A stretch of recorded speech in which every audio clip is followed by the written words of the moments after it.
I thought that was just a fly-in-the-wall documentary. Do you think this, because we see this a lot on the left, they're quick to denounce people as fascists or literally Hitler. Basically, anybody they don't like is literally Hitler. And I think this is such a terrible thing to do, because it actually minimises the reality of Hitler. Makes him seem that he wasn't such an extremist. It makes him seem like Donald Trump or seem like some other politician on the right who gets compared to him. Well, it's interesting that you just said that there was a poll that young people, there was a big majority of young people saying that they thought Hitler had some, good ideas. 20%. And I think it's more of an image thing. I think, we're getting rid of the hipster beards. Maybe it's the moustache. They really love the moustache, It's more like, Heil hipster. I don't know. Maybe that's what it is. And also because he wore lovely suits, because he wanted, Trump wanted all his generals to be like Hitler's generals, didn't he? And they did have great, Hugo Boss designing for them, as opposed to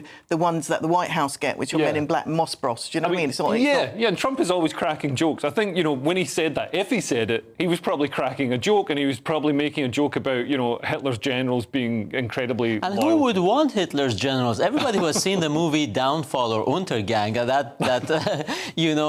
particular conversation or burst of anger by Hitler at the last-minute betrayal of his generals, where he's shouting, and it became a meme with all people going, and you know what conversation I'm talking about? They were in the room, and Hitler suddenly burst into anger because he felt he was betrayed by his generals. And forget about that. That's how Trump.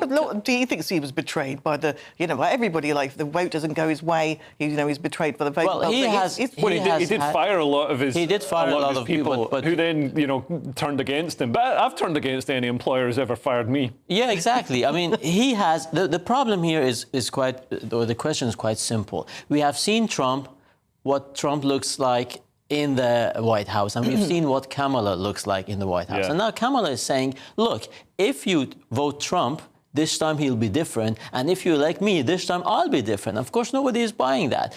But speaking of the 6 million Jews, Trump is the first president who moved the U.S. embassy from Tel Aviv to Jerusalem. This was approved, if I'm not wrong, at the time of Clinton. He's a huge ally to Israel. No president dared to do that. Only less than a month ago, he was a keynote speaker at AIC, American-Israeli Council. Obviously welcomed very much, and he claims he's been the most pro-Israeli president in history, and was actually complaining why they didn't vote enough for him. And he's doing quite well among Jews, even Jews in blue states.